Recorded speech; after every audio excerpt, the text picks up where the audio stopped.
Hello everyone, আমি সুপ্রজিৎ। তো আজকে আমি কোনো সিনেমা বা কোনো ওয়েব সিরিজের রিভিউ করব না, তবে একটা সিনেমা সংক্রান্ত ইম্পর্টেন্ট বিষয় নিয়ে আমি আমার মতামত প্রকাশ করব, ওটা নিয়ে ডিটেলড অ্যানালিসিস করার চেষ্টা করব।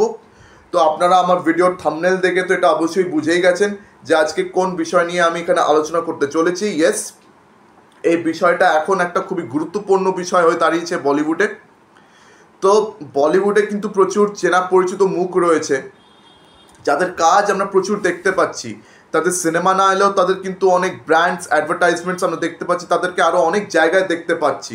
সোশ্যাল মিডিয়ার বাইরে সব জায়গায় আজকাল তাদেরই চেহারা আমরা না চাইতেও দেখছি। খবরের কাগজ থেকে শুরু করে ম্যাগাজিনস হোক, সব জায়গায় তাদের চেহারা রয়েছে, সব জায়গায় তাদের কাজ রয়েছে। এমনকি বাইরে যতগুলো বড় বড় হোর্ডিংস রয়েছে, বিলবোর্ডস রয়েছে, সেখানেও তাদের ছবি বড় বড় করে প্রিন্টেড আছে। আমরা সব দেখছি, জানছি। কিন্তু তা সত্ত্বেও তাদের মধ্যে কেউ সুপারস্টার হতে পারলো না।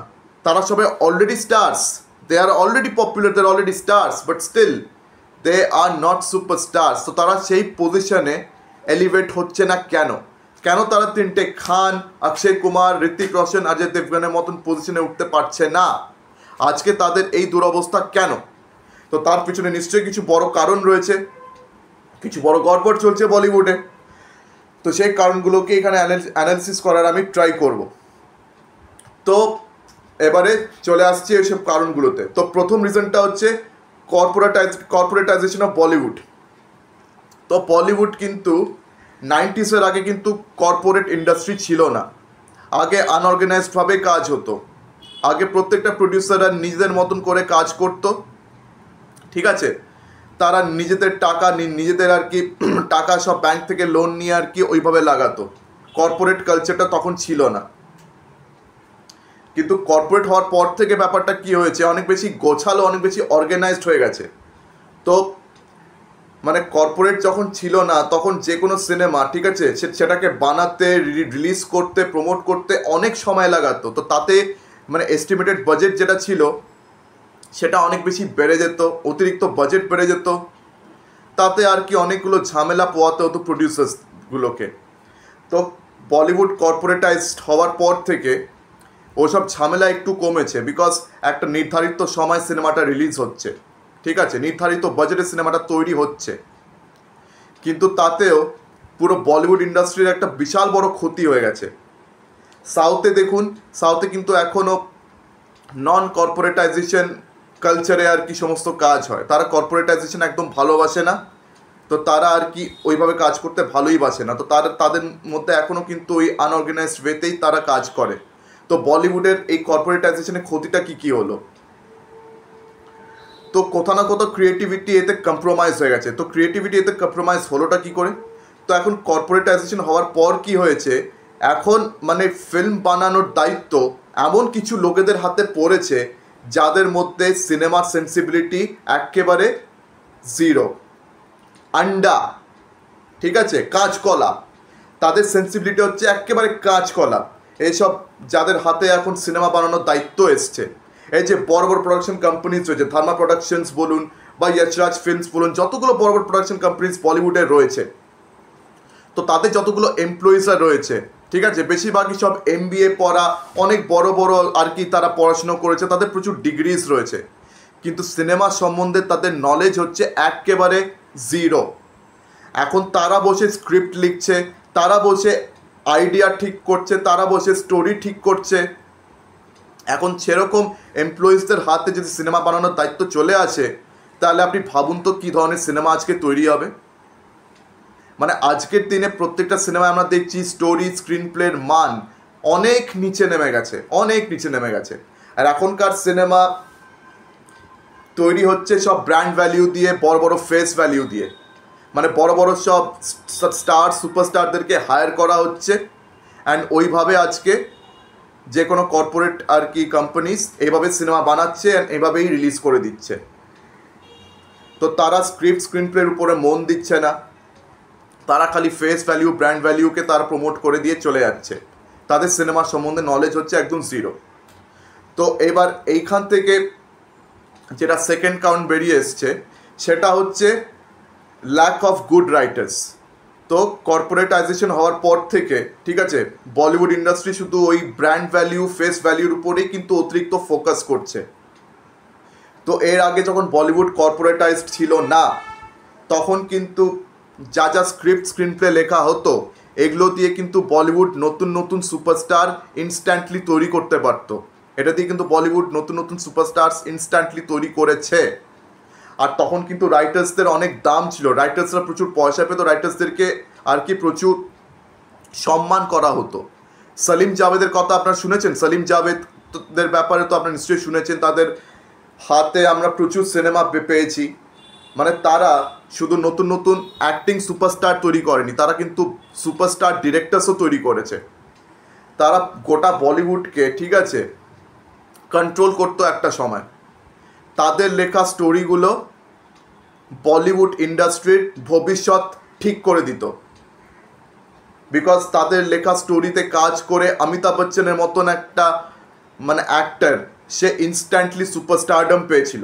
রাজেশ খান্নার জন্য ইনস্ট্যান্ট কম্পিটিশন তৈরি হয়ে গেছিলো অমিতাভ বচ্চন। তাছাড়া বিনোদ খান্নার মতন সুপারস্টার তৈরি হয়েছে, আরও অনেকগুলো সুপারস্টার্সকে তৈরি করেছিল এই সলিম জাভেদ। তাছাড়া অনেক বড় বড় ডিরেক্টরসকেও তারা ইনস্ট্যান্টলি এলিভেট করে দিয়েছিল।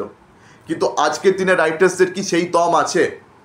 আজকের দিনে রাইটার্সরা কি সেটা করতে পারছে? সেটা করতে পারছে না, বিকজ তারা অলরেডি এস্টাবলিশড অ্যাক্টার্স বা নেপো কিডসদেরকে নিয়ে কাজ করে যাচ্ছে। তারা খালি ব্র্যান্ড ভ্যালিউ ফেস ভ্যালিউর উপরেই মানে কাজ করে যাচ্ছে। মানে all they are caring about his business ছাড়া তারা কিছুই কেয়ার করছে না। তারা ক্রিয়েটিভ অ্যাসপেক্টগুলোকে একেবারে লাথি মেরে দিয়েছে। তো এই কারণে রাইটারদের ইম্পর্টেন্স একদম জিরো হয়ে গেছে। আর এখান থেকে আরেকটা কারণ দাঁড়াচ্ছে, সে কারণটা হচ্ছে এখনকার দিনে যতগুলো স্টার অ্যাক্টার্সদের ফিস, তারা অতিরিক্ত ফিস চাইছে। দে আর ডিমান্ডিং মানে হাই ফিস, মানে এত বেশি তাদের ফিস হাইক বেড়ে গেছে, তাদের ফিস এত বেশি হাইক হয়ে গেছে যে প্রডিউসাররা কিন্তু দেউলিয়া হয়ে যাচ্ছে। মানে এই এন্টুরাজ কস্ট বা এত বেশি ফিস চাওয়া নিয়ে কিন্তু করণ জোহর, অনুরাগ কাশ্যপ আর বিভিন্ন ফিল্ম মেকার্স কাম প্রডিউসার্স তারা কিন্তু অনেকবার এসে ইন্টারভিউ দিয়েছে। তারা অনেকবার এসে বলে গেছে যে আজকের দিনের অ্যাক্ট্রেসদের ফিস চাওয়াটা অতিরিক্ত বেড়ে গেছে। মানে তাদের যা অ্যাকচুয়ালি মার্কেট ভ্যালু তার থেকে বেশি ফিস অনেক সময় তারা চেয়ে বসছে। সিনেমা কিন্তু সেভাবে কালেকশন করছে না আজকের দিনে, সিনেমা সুপারহিট হচ্ছে না, কিন্তু তাদের ফিস চাওয়াটা কিছুতেই কমছে না। অ্যান্ড এটা কেন হচ্ছে? বিকজ এই অ্যাক্টার্সরা, এই বড় বড় স্টার সুপারস্টারসরা তারা কিন্তু একটা জিনিস তারা বুঝে গেছে, সেটা হচ্ছে আজকের দিনে যারা সিনেমা বানাচ্ছে তারা কিন্তু ট্যালেন্ট চেনে না, তারা কিন্তু ট্যালেন্ট প্রডিউস করতে পারছে না, তারা ট্যালেন্ট কিছু চিনতে পারছে না। তারা শুধু অলরেডি এস্টাবলিশড সব অ্যাক্টর অ্যাক্ট্রেস নইলে নেপো কিডসদেরকে আর কি তাদের ব্র্যান্ড ভ্যালিউর উপর ফোকাস করে সিনেমা বানিয়ে যাচ্ছে। তো সেই জন্য এখানে কিন্তু এই বড় বড় স্টার সুপারস্টার্সরা ছুতো পেয়ে যাচ্ছে যে ভাই আমাদের ফেস ভ্যালিউর উপরে সিনেমাটা হচ্ছে, তাহলে আমাদের সেখানে অধিকার আছে বেশি করে ফিস চাওয়ার। আর তারা যখন বেশি করে ফিস চাইছে, প্রডিউসারদের কাছে আর কোনো অপশন নেই, প্রডিউসারকে সেই ফিস দিতে হচ্ছে, তাদেরকে দেউলিয়া হতে হচ্ছে। তো এই জিনিসপত্রগুলো কিন্তু চলে আসছে। আর এইবার এখান থেকে যেটা নেক্সট রিজন, সেটা হচ্ছে মাল্টিপ্লেক্স কালচার। আজকের দিনে যে মাল্টিপ্লেক্স কালচারটা আমরা দেখতে পাচ্ছি সেটাও কিন্তু অনেক বড় রিজন বলিউডের সুপারস্টার তৈরি না হওয়ার পিছনে। আগে যখন সিঙ্গেল স্ক্রিনস ছিল তখন আমরা কমসে কম দামে টিকিটস কেটে আমরা কতগুলো সিনেমা দেখতাম ভাবুন তো। একটা সময় 20 টাকার টিকিটের সিনেমা, 40 টাকার টিকিটের সিনেমা, 50-60 টাকার টিকিটের সিনেমা। আর আজকের দিনে টিকিটের দাম বেড়ে গেছে একদম 250 থেকে 300 টাকায়। মাল্টিপ্লেক্স আসার সঙ্গে সঙ্গে টিকিটের দাম শটান বেড়ে গেছে 250 থেকে 300। আর সিঙ্গেল স্ক্রিনসগুলো আমাদের নর্থ ইন্ডিয়াতে পরের পর বন্ধ হচ্ছে, আর তার জায়গায় খুলছে প্রচুর মাল্টিপ্লেক্সেস। আমাদের পশ্চিমবাংলা ধরে নিন বা নর্থ ইন্ডিয়াতে যে কোনো স্টেট ধরে নিন বা মহারাষ্ট্র ধরে নিন, মহারাষ্ট্র যেটা বলিউডের মেন হাব, মহারাষ্ট্র মুম্বাই, সেখানেও সিঙ্গেল স্ক্রিনস কটা আছে? সব তো মাল্টিপ্লেক্সের কালচার চলছে বস। তো সেই কারণে কি হয়েছে, সুপারস্টার্স প্রডিউস হচ্ছে না। ওয়াই? বিকজ মাল্টিপ্লেক্সের টিকিটের দামই খালি 250 থেকে 300, আর মাল্টিপ্লেক্স থেকে যদি আপনি কোনো খাবার চেয়ে খান, পপকর্ন হোক, কোল্ড ড্রিঙ্কস হোক, সেগুলোর দাম টিকিট প্রাইসের থেকেও অনেক অনেক বেশি। তো সেই কারণে কি হয়েছে যে আজকের দিনে সিনেমা হলসে ফুটফলস কমে যাচ্ছে, লোকেরা কিন্তু বেশি করে সিনেমা হলে যাচ্ছে না, লোকেরা সিনেমা হলে খুবই কম যাচ্ছে। অ্যান্ড প্লাস আজকের দিনে কিন্তু ওটিটি প্ল্যাটফর্মসের জমানা আছে, আমরা ওটিটিতে সিনেমাগুলো 8 সপ্তাহের মধ্যে পেয়ে যাচ্ছি কিংবা তার কম সময়ের মধ্যে পেয়ে যাচ্ছি। তো ওই ওটিটি প্ল্যাটফর্মস, ঠিক আছে, এটা মানে অ্যাকচুয়ালি আরেকটা নেক্সট রিজন, তবে এটাকে এই রিজনের মধ্যেই রাখছি যে এই মাল্টিপ্লেক্স কালচারের কারণে যে হচ্ছে ওটিটি প্ল্যাটফর্মসগুলোর কিন্তু অনেক লাভ হচ্ছে কোথাও না কোথাও। ওটিটি প্ল্যাটফর্মের ডমিনেন্সটাও কিন্তু এই মাল্টিপ্লেক্স কালচারের জন্য কিন্তু বেড়ে গেছে, বিকজ তাদের চ্যানেলে, তাদের মানে প্ল্যাটফর্মসে সিনেমাগুলো 8 সপ্তাহের মধ্যে চলেই আসছে বা তার থেকেও কমে। তো মাল্টিপ্লেক্সে এত দাম বেড়ে গেছে, লোকেরা ওইখানে খরচা না করে ওটিটি সাবস্ক্রিপশন 1 বছরের জন্য নিয়ে সেখানেই সিনেমা দেখে ফেলছে। তো সিনেমা হলে যাবে কেন? তো এটার কারণেও কিন্তু অনেক ক্ষতি হচ্ছে বলিউডের। মানে এত দাম দিয়ে লোকেরা টিকিট কাটবে কি করে? আমাদের দেশ তো ভাই আর কোনো ইউএসএ বা ইউরোপ না যে সবার কাছে বিশাল ইনকাম হবে, যে সবাই 250-300 টাকার টিকিটে সিনেমা দেখবে। অনেক গ্রামে গঞ্জের লোকও আছে যাদের কাছে ভাই এটা 50-60 টাকায় সিনেমা দেখাটাও বিশাল বড় ব্যাপার। তো তাদের তো প্রবলেম হয়ে যাচ্ছে না। তো কি করে বেশি করে লোকে সিনেমা হলে আসবে? 80s 90s বা তার থেকেও পুরনো জমানায় এই সিঙ্গেল স্ক্রিনগুলোই ছিল তাদের কাছে দুধ ভাতের সমান। তাদের কাছে সিঙ্গেল স্ক্রিনসগুলোই ছিল তাদের দুধ, তাদের ভাত, তাদের খাবার, তাদের বাড়ি, তাদের সব কিছু ছিল এই সিঙ্গেল স্ক্রিন। তা এখন সেটাই উঠে গেছে, সেই কালচারটাই শেষ হয়ে গেছে এই মাল্টিপ্লেক্সের কারণে। তো এটা হচ্ছে আরেক একটা কারণ। আর এইবারে নেক্সট কারণটা হচ্ছে নেপো কিডস আজকের দিনের।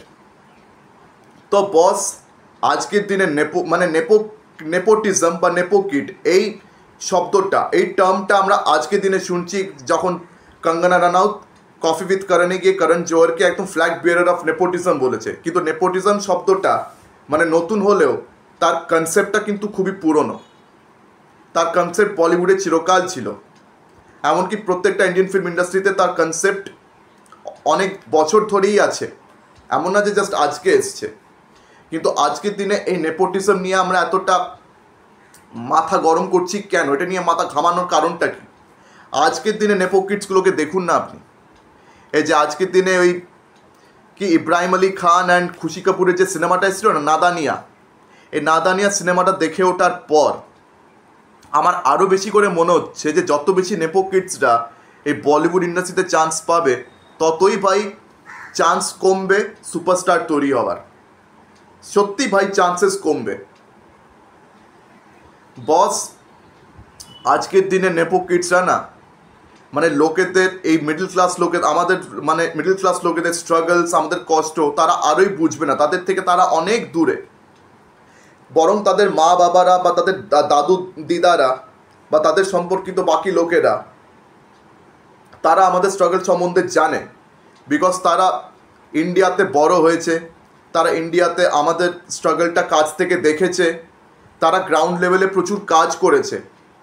আপনি সলমান খান, আমির খান, ঠিক আছে, এই দুজনও কিন্তু নেপো কিড আছে, কিন্তু তারা গ্রাউন্ড লেভেলে প্রচুর কাজ করেছে। তারা ইন্ডিয়াতেই বড় হয়েছে, গ্রাউন্ড লেভেলে তারা প্রচুর কাজ করেছে।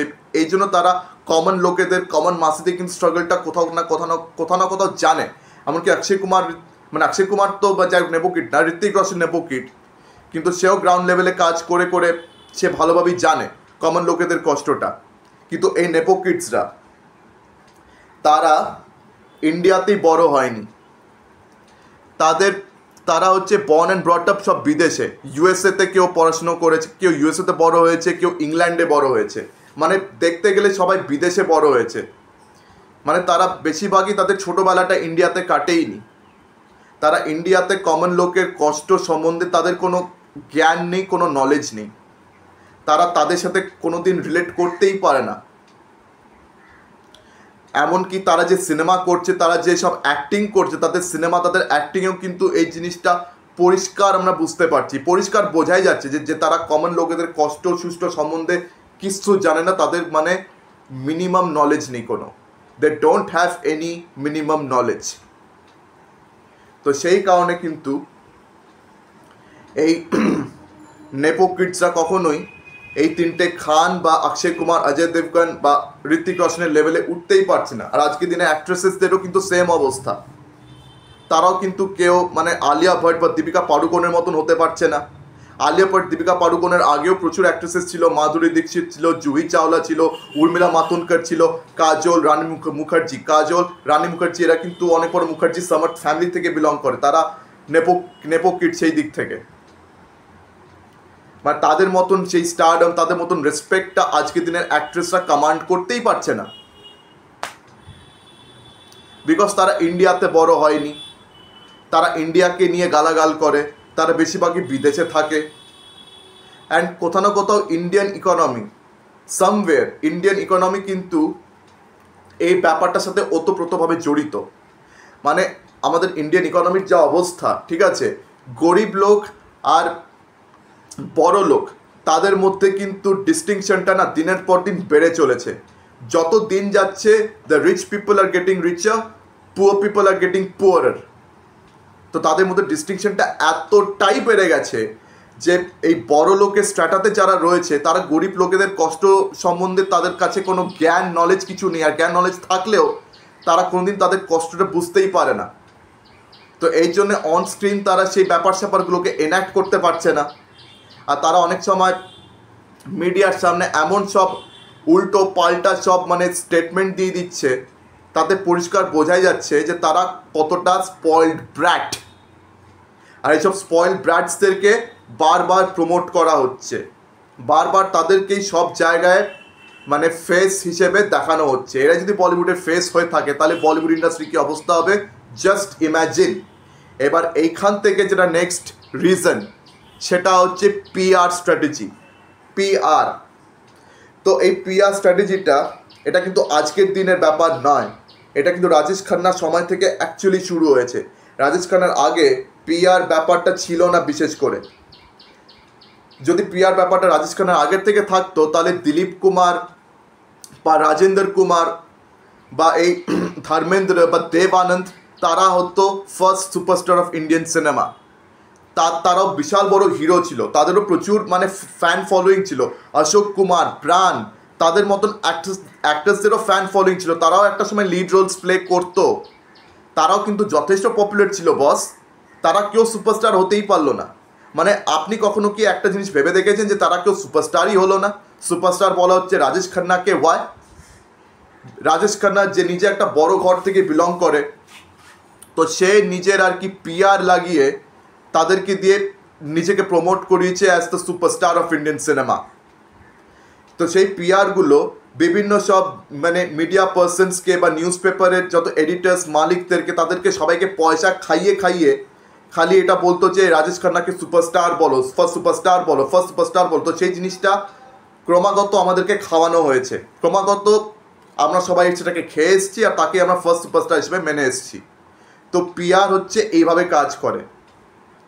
তো পিআর আর কি যা বলবে অ্যাক্টর অ্যাক্ট্রেসেসগুলো সেভাবে কাজ করবে, সেভাবে বাকি মিডিয়া পার্সনসও কাজ করবে, সেটা সোশ্যাল মিডিয়া হোক বা সেটা আমাদের এই নিউজ মিডিয়া হোক, তারা সব এভাবেই কাজ করবে। দেখছেন না প্রত্যেকটা নিউজে বা প্রত্যেকটা সোশ্যাল মিডিয়াতে এইসব নেপোকিটগুলোকে নিয়ে কথা হচ্ছে, তাদেরকে বলা হচ্ছে ফেস অফ বলিউড। জাহ্নবী কাপুর বা খুশি কাপুর তারা হয়ে গেল face of Bollywood, Ananya Pandey face of Bollywood. আজকের দিনে দাঁড়িয়ে এইসব বরুণ ধাওয়ান বা যতগুলো অর্জুন কাপুর, যতগুলো মানে নেপোকিটস রয়েছে, তারা হয়ে যাচ্ছে সব ফেস অফ বলিউড। মানে ভেবে দেখুন বস, ভেবে দেখুন। মানে কোনোদিন আপনি জুনেদ খানকে বা ইব্রাহিম আলী খানকেই ফেস অফ বলিউড হিসেবে আপনারা দেখতে পেয়ে যাবেন, ইজিলি দেখতে পেয়ে যাবেন, এটা নিয়ে কোনো সন্দেহ নেই বস, এটা হবেই। This is actually gonna happen. Ranbir Kapoor, Ranbir Singh তারা সবাই ফেস অফ বলিউড হয়ে যাচ্ছে। হ্যাঁ, রণবীর কাপুর, রণবীর সিং এরা তবু অ্যাক্টিংটা করতে জানে, কিন্তু বাকি যতজন নামগুলো নিলাম তাদের অ্যাক্টিং বস আমার ভাই সরি থ্যাংক ইউ বস, মানে তাদেরকে ফেস অফ বলিউড বলা হচ্ছে। তো তারা সবাই ফেস অফ, যেহেতু নেপো কিডস তারা তারা মানে সেই ইনস্ট্যান্ট স্টারডমটা তারা পেয়ে যাচ্ছে, তারা এখন ফেস অফ বলিউড হয়ে যাচ্ছে। মানে নেপো কিড যদি আপনি হন তাহলে আপনার ব্র্যান্ড ভ্যালিউ অটোমেটিক্যালি থাকবে, মানে আপনার কাছে ব্র্যান্ডস অটোমেটিক্যালি চলে আসবে ফর অ্যাডভার্টাইজমেন্টস অ্যান্ড প্রমোশনস। আপনি অটোমেটিক্যালি ব্র্যান্ড ভ্যালিউ পেয়ে যাবেন যদি আপনি নেপো কিড হন। তো বা যদি আপনার সম্পর্ক কোনো বড় প্রডিউসার বা কোনো সুপারস্টারের সঙ্গে থাকে, আপনি অটোমেটিক্যালি কিন্তু brand values just like that আপনি পেয়ে যাচ্ছেন। কিন্তু কোনো আউটসাইডার, ঠিক আছে, যার মানে এই বলিউড কালচার বা কোনো ফিল্ম কালচারের সাথে কোনো রকম সম্বন্ধ নেই, ঠিক আছে, তারা সেই ব্র্যান্ড ভ্যালিউটা পাচ্ছে না। তাদেরকে এখন সেই ব্র্যান্ড ভ্যালিউটা ক্রিয়েট করতে হচ্ছে, তৈরি করতে হচ্ছে। আর যখন তারা মানে রাইজ করছে, তারা কিন্তু এত বড় বড় প্রোডাকশন কোম্পানি বা বলিউডের সো কল্ড এখনকার দিনে যারা আর কি বলিউডকে চালাচ্ছে, যারা মাফিয়াগিরি করছে বলিউডে, তাদের সাপোর্ট পাচ্ছে না। তো সুতরাং সেসব আউটসাইডার্সরা তারা মামুলি স্টার অবধি হতে পারছে না, তো সুপারস্টার আবার দূরের কথা। রাজকুমার রাও কোনো স্টার আজকের দিনে? রাজকুমার রাও হচ্ছে একটা অ্যাক্টর হিসেবে রয়ে গেছে, কিন্তু সে স্টারই হতে পারলো না। কেন রাজকুমার রাও স্টার হতে পারলো না ভেবে দেখুন। তো এই হচ্ছে ব্যাপার। তো মানে পিআর কিভাবে কিভাবে ওয়ার্ক করছে। আর হ্যাঁ, পিআরের আরও কিছু নোংরা কাজ সম্বন্ধে বলে ফেলি। তো আজকের দিনে এই পিআর, ঠিক আছে, যা যা করছে, মানে সবাইকে মানে নেপো কিডসগুলোকে আইডিয়াস দিচ্ছে যে এই এই কাজ করবে তো তুমি অডিয়েন্সের কাছে রিলেটেবল হবে। দেখুন, এইসব নেপো কিডসরা এতটাই বড় স্পয়েলড ব্র্যাট, ঠিক আছে, তারা এমনিতেও ইন্ডিয়ান মানে কালচারকে, ইন্ডিয়ান ট্রেডিশনকে তারা প্রচণ্ড অপমান করে, তারা সেগুলোকে নিয়ে মজা ওড়ায়। They make fun of Indian culture, they make fun of Indian languages. এমনকি এই সো কল্ড নেপো কিডসরা তারা মানে হিন্দি সিনেমা করছে, কিন্তু তারা হিন্দি ভাষাকে প্রাধান্যই দেয় না। তারা হিন্দি ভাষাকে অব্দি গালাগাল করে, তারা ইংলিশে কথা বলে। এই ইংলিশে কথা বলা নেপো কিডস তারা এখন কি করে অডিয়েন্সের কাছে রিলেটেবল হবে? সারা আলি খানকে দেখুন, সে রাস্তায় রাস্তায় দাঁড়িয়ে এভাবে হাত জোর করে সবার কাছে এখন একটা গার্ল নেক্সট ডোর ইমেজ ক্রিয়েট করার ট্রাই করেছে, সেটা ব্যাকফায়ার করে গেল। তাছাড়া বীর পাহাড়িয়া, স্কাই ফোর্সের বীর পাহাড়িয়া, সেও কিন্তু একটা অনেক বড় ফ্যামিলির থেকে বিলং করে। তার দাদা শিখর পাহাড়িয়া, সে এখন সো কল্ড জাহ্নবী কাপুরের এখন বয়ফ্রেন্ড হয়ে গেছে। তা তারা একটা বড় একটা ইনফ্লুয়েন্সিয়াল ফ্যামিলি থেকে বিলং করে। তো সেই বীর পাহাড়িয়াকে দেখবেন পিআরের টাইমে যা সব নোংরামো করছিল, মানে ওখানে থিয়েটারে নাচানাচি করছে, আর থিয়েটারে অডিয়েন্সগুলোকে নিয়েও তাদেরকে জোর করছে যে আমার সঙ্গে নাচো নাচো নাচো। তারা নাচতেও চাইছে না। তো মানে তারা কিছু এমন স্টেটমেন্টও দিচ্ছে না, তাদের স্টেটমেন্টেও মানে আমাদের হাসি পেয়ে যাচ্ছে। অনন্যা পান্ডে, সে স্ট্রাগল সম্বন্ধে যা যা মতামত দিয়েছিল, তো সেটা সম্বন্ধে তো আপনারা সবাই জানেনই। তো এরকম হাস্যকর কিছু তারা উক্তি দিয়ে যাচ্ছে, হাস্যকর তারা কাজকর্ম করে যাচ্ছে, আর তারা ইন্ডিয়ান কালচার সম্বন্ধে তাদের নলেজ একদম জিরো, সেটাকে তারা অপমান করছে সমানে। তো অডিয়েন্স তাদের এবং তাদের এই পিআরের কিন্তু পুরো নোংরা খেলাটা বুঝে গেছে।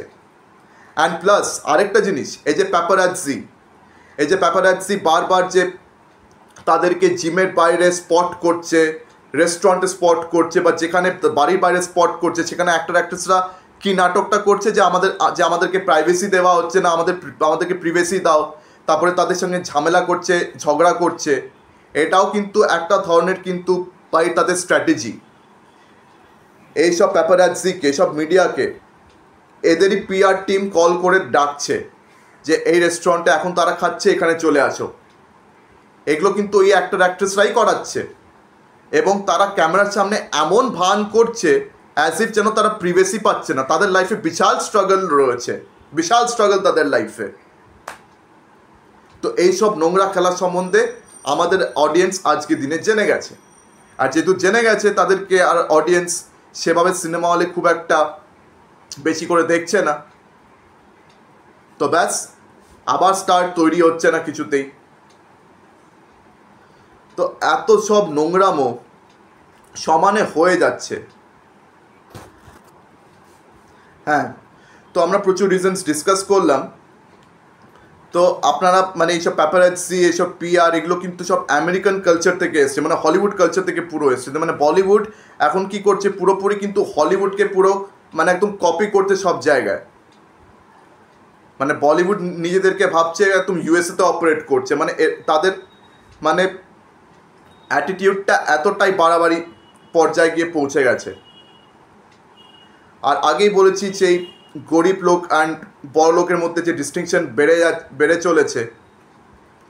তো ভাবুন আজকের দিনে ফিল্ম মেকার্সরা, ঠিক আছে, মানে নেক্সট রিজন এটা অ্যাকচুয়ালি, যে আজকের দিনে ফিল্ম মেকার্সরা তারা কিন্তু কমন লোকের সঙ্গে রিলেট করতে পারছে না, just like the big nepo kids.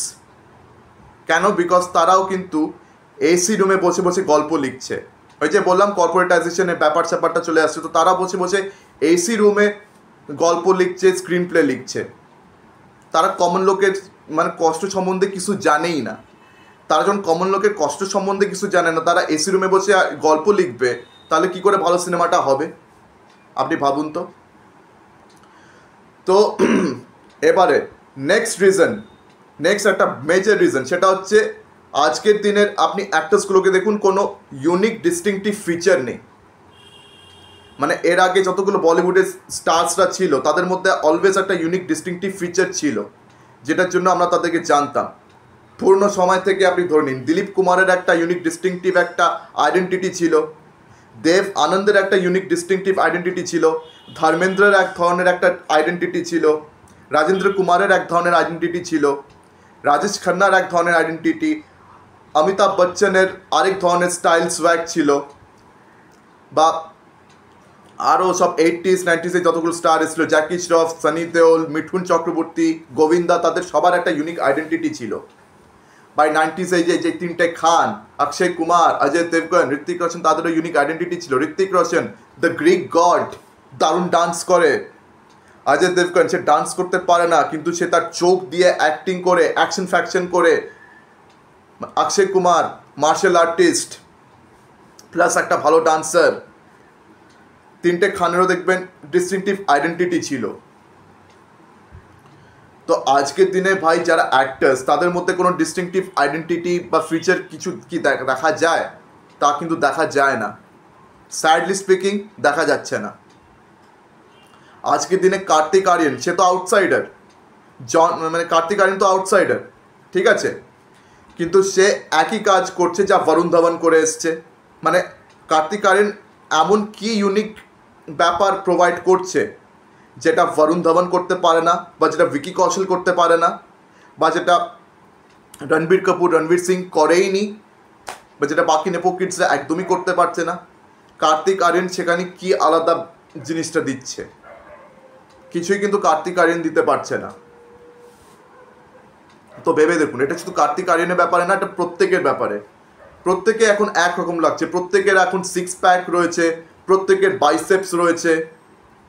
আগেকার দিনে প্রত্যেকটা বলিউড অ্যাক্টরের সিক্স প্যাকস থাকতো না, প্রত্যেকে ডান্স করতে পারতো না, কিন্তু তাও তারা সুপারস্টার হতো, তারা অ্যাক্টিং দিয়ে সুপারস্টার হতো, তাদের কাছে অ্যাক্টিংটা সব থেকে ইম্পর্টেন্ট হতো। কিন্তু আজকের দিনের হিরোগুলো, ঠিক আছে, তারা সিক্স প্যাক বানাচ্ছে, তারা মানে স্ট্রং বাইসেপস করছে, মানে অ্যাক্টিং, তাদের মানে অ্যাক্টিং ক্যাপাবিলিটি খুবই কম। তারা অন্য জায়গায় তারা স্টাইলে বেশি মন দিচ্ছে, তারা স্টাইলে এত বেশি মন দিচ্ছে যে তারা অ্যাক্টিং ফ্যাক্টিং করাটা আজকের দিনে ভুলেই গেছে। আজকের দিনে আপনি জন আব্রাহামকে দেখে নিন, সেও তো একজন আউটসাইডার, কিন্তু তার কাছে এইসব বডি বাইসেপস ছাড়া আছেটা কি? তার অ্যাক্টিং একদম জিরো। তো ভাবুন, তো সেই ইউনিক ফিচারটাই আজকের দিনে অ্যাক্টার্সদের মধ্যে নেই। আজকের দিনে অ্যাক্টার্সরা সেরকম ভালো অ্যাক্টিং করতে পারছে না। হ্যাঁ, রণবীর কাপুর রণবীর সিং তবু তারা ভালো অ্যাক্টিংটা করতে পারে, আর বাকিদের অ্যাক্টিং সম্বন্ধে নমস্কার, আমি আর নাই বললাম তো বেশি ভালো। তো এখন এই দাঁড়িয়েছে বলিউডের অবস্থা।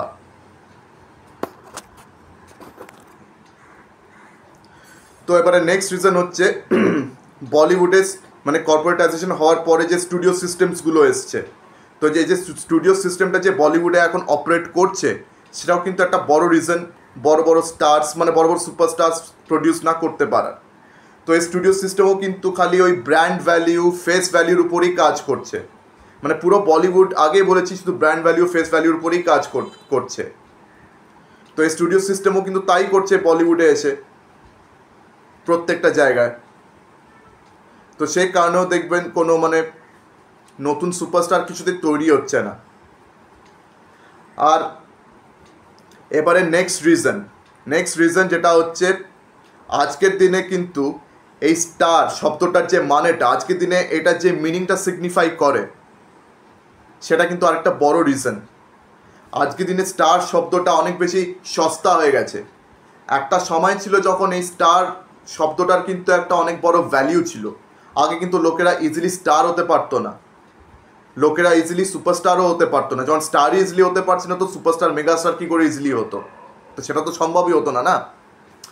তো আজকের দিনে আপনি সিনেমাতে না নামলেও কিন্তু আপনি স্টার হয়ে যেতে পারেন। কি করে? সোশ্যাল মিডিয়াতে যদি আপনার মিলিয়নসে ফলোয়ার্স থাকে, কোটিতে যদি আপনার ফলোয়ার থাকে, আপনি স্টার হয়ে গেলেন। মানে আপনি যে কোনো কন্টেন্ট পোস্ট করবেন, মানে কন্টেন্টের মানে কীরকম কন্টেন্ট, সেটা ক্রিঞ্জি কন্টেন্ট নাকি ভালো কন্টেন্ট, কিচ্ছু ম্যাটার করবে না। অনেকে তো ডিজিটাল হীরামান্ডি চালিয়েও স্টার হয়ে যায়। অনেকে শুধু নিজেদের শরীর দেখিয়ে, কোমর দুলিয়ে, নেচেও মানে সোশ্যাল মিডিয়াতে সব স্টার হয়ে যাচ্ছে। তো আজকের দিনে কিন্তু স্টার শব্দটার এরকমই ভ্যালিউ। মানে জাস্ট আপনার মিলিয়ন্সের ফলোয়ার্স থাকতে হবে সোশ্যাল মিডিয়াতে, তাহলে আপনি একটা নোন ফেস হবেন, তাহলে আপনি একটা বড় পুশ পাবেন, লোকেরা আপনাকে জানবে, ব্যাস হয়ে গেল। মানে সিনেমায় নামার আগেই আপনি স্টার। তো ভাবুন আজকের দিনে নেপো কিডসরা, তারা সিনেমায় নামার আগে স্টার কী করে হয়ে যাচ্ছে। মানে নেপো কিডস, যেহেতু তারা অনেক বড় সেলিব্রিটির ছেলে মেয়ে, অনেক বড় সেলিব্রিটির সঙ্গে তাদের তালুকাত রয়েছে, বা অনেক বড় ফিল্ম ফ্র্যাটার্নিটির সঙ্গে তাদের এত বড় সম্বন্ধ রয়েছে, তাই জন্য সিনেমা নামার আগে তারা অলরেডি বড় সড়ো স্টার হয়ে যাচ্ছে। তারা সেই ব্র্যান্ড ভ্যালিউটা পেয়ে যাচ্ছে, তারা ইমিডিয়েটলি তারা অনেকগুলো ব্র্যান্ডে অ্যাড পেয়ে যাচ্ছে, তারা সেই ব্র্যান্ড ভ্যালিউটা পেয়ে যাচ্ছে। তো ভাবুন আজকে স্টার শব্দটা কতটা সস্তা হয়ে গেছে। এতটাই সস্তা হয়ে গেছে যে আজকে যে কেউ স্টার হচ্ছে, উল্টোপাল্টা কাজ করছে, কে কীরকম, কে ভালো কাজ করছে, খারাপ কাজ করছে, আজকের দিনে এটা ম্যাটারই করে না। আজকের দিনে ম্যাটারই করছে না যে ভালো কাজ করছে কি খারাপ কাজ করছে। অ্যান্ড এইসব সো কল নেপো কিডসরা আজকে নাদানিয়ার মতন সিনেমা করছে, লভিয়াপ্পার মতন সিনেমা করছে, আরও মানে student of the year part 1 part 2 করছে, আর তারপর আরও যতগুলো জঘন্য সিনেমা করে যাচ্ছে। মানে সেগুলোর মানে নামটা নিতেও আমার ইচ্ছে করছে না, এত মানে ক্রিঞ্জি হয়ে গেছে সিনেমাগুলো আজকের দিনে। তো এইসব ক্রিঞ্জি সিনেমা সেগুলো বক্স অফিসে কিন্তু চলছে না, তা সত্ত্বেও তাদের স্টারডম কিন্তু শেষ হচ্ছে না। তারা কিন্তু তার সত্ত্বেও স্টার্স রয়েছে, বিকজ তাদের সব জায়গায় ফলোয়ার্স রয়েছে, আর তাদেরকে ফলো করে আমরা কিন্তু অ্যাকচুয়ালি বলিউড ইন্ডাস্ট্রিকেই শেষ করছি। তো এই হয়ে গেছে আজকে স্টার শব্দটার মানে। তো এভাবে যদি স্টার শব্দটার যদি মানে ডিগ্রেড করতে থাকে, তাহলে কী করেই আমরা সুপারস্টার তৈরি, তাহলে কী করে বলিউড পারবে সুপারস্টার তৈরি করতে? এই জন্য পারছে না। তো মেন অডিয়েন্স তারা কিন্তু কোথাও না কোথাও থকে গেছে, মানে তারা এইসব নেপো কিডসগুলোর সিনেমা কিন্তু দেখতে চাইছে না। বাধ্য হয়ে তাদেরকে একদম ফিড করা হচ্ছে যে এই নেপো কিডসরা হচ্ছে ফেসেস। তো এখন যা সিস্টেম চলছে বলিউডে, আর কোনোদিন কিন্তু বলিউড নতুন স্টার তৈরি করতেই পারবে না। সাউথ ইন্ডিয়াতে ভাগ্যিস এখনও কর্পোরেটাইজেশনটা আসেনি, নলে কিন্তু সাউথ ইন্ডিয়া থেকে আমরা কোনোদিন আর কোনো স্টার দেখতেই পেতাম না। তারা এখনও সুপারস্টার্স বানিয়ে যাচ্ছে, তাদের নেপো কিডসরা সুপারস্টার্স হচ্ছে, বিকজ লোকেরা তাদেরকে ভালোবাসছে, বিকজ তারা এখনও লোকেদের কাছে রিলেটেবল। ঠিক আছে, তারা মানে কি বলুন তো, ওভারটলি এক্সপোজ না। বলিউডে যে পিআর স্ট্র্যাটেজি দিয়ে বলিউডের প্রত্যেকটা এখন অ্যাক্ট্রেসেসরা তারা ওভারটলি এক্সপোজ হয়ে গেছে, তারা এত বেশিভাবে এক্সপোজ হয়ে গেছে যে এখন তাদের যে ভগবানের তাদের যে গডলি মিথটা ছিল যে তারা ভগবানের সমান, সেই মিথটা বলিউডে ভেঙে গেছে। কিন্তু এখনও সাউথে স্টার্সগুলোকে ভগবানের মতন পুজো করা হয়, বিকজ তারা কিন্তু দেখবেন সারাক্ষণ কিন্তু তারা লাইমলাইটে নেই, তারা সিনেমা প্রমোশনের টাইমে লাইমলাইটে আছে, এবং তারা অনেক ভালো ভালো কাজ করছে, এবং আরও অনেক কারণ রয়েছে। সেখানে সিঙ্গেল স্ক্রিনসও চলছে, সেখানে কিন্তু এখনও কর্পোরেটাইজেশন ঢোকেনি, সেখানে এখনও স্ক্রিপ্ট রাইটার্সদের একটা দাম দেওয়া হচ্ছে যেটা বলিউডে হচ্ছে না। আর হ্যাঁ, এবারে আরেকটা রিজন মনে পড়লো, সেটা হচ্ছে বলিউড কিন্তু এখন আর সেরকম কমার্শিয়াল মশালা সিনেমা বানাতেই পারছে না।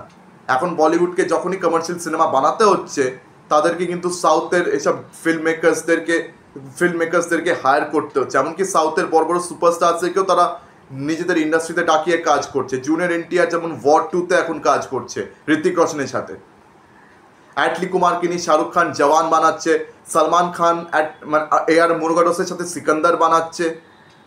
তো এখন এরকম দিনকাল পড়ে গেছে যে বলিউডকে এখন সাউথের থেকে স্টার ডিরেক্টর কাম অ্যাক্টর হায়ার করতে হচ্ছে মশালা সিনেমা বানানোর জন্য। তো মশালা সিনেমার কালচারটা তখন থেকেই উঠে গেছে যখন থেকে আর কি বলিউড কর্পোরেটাইজ হয়েছে। বলিউড যেহেতু কর্পোরেটাইজ হয়েছে, সেহেতু কি হয়েছে যে বলিউডে এখন NRI কালচার ঢুকে গেছে। তো এখন NRI কালচার নিয়ে সিনেমা চলা শুরু হয়েছে, মানে শুধু শৌরের সিনেমা আর কি বলিউডে হচ্ছে। এই শাহরুখ, সলমান, আমির তারা 90s বেশিরভাগই সব শৌরের সিনেমা করে করেই কিন্তু তারা নিজেদের ব্র্যান্ড তৈরি করেছিল। ভেবে দেখুন, বেশিরভাগই সব শৌরের সিনেমা করে, NRI কালচারের সিনেমা, মানে এগুলোর জন্য কি হয়েছে, কমার্শিয়াল মশালা সিনেমার কালচারটা বলিউডে একেবারে শেষ হয়ে গেছে। তো সেই অডিয়েন্সটা বলিউড থেকে তারা গ্র্যাজুয়ালি ডিট্যাচ হয়ে গেছে। তো এই এতগুলো রিজনসের কারণে কিন্তু বলিউড আজকের দিনে সুপারস্টার তৈরি করতে পারছে না। তো বস, এই জিনিসটা কিন্তু আমরা সবাই জানি মোরলেস, যে বলিউড কিন্তু আর পারবে না সুপারস্টার তৈরি করতে, সেটা সম্ভব না। এই তিনটে Khan, Ajay Devgn, Akshay Kumar and Hrithik Roshan, they are the last of the superstars. এদের পরে আর অনেকগুলো স্টার তৈরি হতে পারে, কিন্তু সুপারস্টার কখনোই হতে পারবে না। তো বস, আপনার কোন কোন নেপোকিডকে এখনও আপনি মনে করেন যে তারা স্টার হওয়ার যোগ্যতা আছে, তো সেটা আমাকে কমেন্ট সেকশনে অবশ্যই জানান। তো আপনাদের আর কি এখনকার যারা নেপোকিডস রয়েছে, এই ইব্রাহিম আলী খান, সারা আলী খান, তারপরে Janhvi Kapoor and so on, তাদেরকে নিয়ে আপনার কি মতামত, তো সেটা আমাকে কমেন্ট সেকশনে অবশ্যই জানান। অ্যান্ড আমি যদি কোনো রিজন বাই চান্স মিস করে থাকি, বা যদি কোনো রিজনকে আমি বাই চান্স মিস ইন্টারপ্রেট করে থাকি, আমাকে কমেন্ট সেকশনে সেটা কিন্তু জানাতে একদম দ্বিধাবোধ করবেন না। তাতে আমারও ইমপ্রুভমেন্ট হবে, তাতে আমারও নলেজ বাড়বে। মানে নলেজ শেয়ার করলে নলেজ বাড়ে। আপনারা সবাই শুনেছেন শেয়ারিং ইজ কেয়ারিং। তো আমিও সেই জিনিসে বিশ্বাস করি, তো আমিও আপনাদের থেকে সেটাই এক্সপেক্ট করব। তো আজকের দিনের মতন ভিডিওটাকে এখানে শেষ করলাম। আমার ভিডিও ভালো লেগে থাকলে আপনাদেরকে কী কী করতে হবে আপনারা অবশ্যই জানেন। সেটাকে লাইক করতে হবে, বেশি বেশি করে আমার ভিডিওগুলোকে শেয়ার করতে হবে, আর হ্যাঁ, আমার চ্যানেলটিকে সাবস্ক্রাইব করতে অবশ্যই ভুলবেন না। তো আজকের দিনের মতন বিদায় নিলাম আমি। আপনাদের সঙ্গে আমার দেখা হচ্ছে পরবর্তী ভিডিওতে। ধন্যবাদ।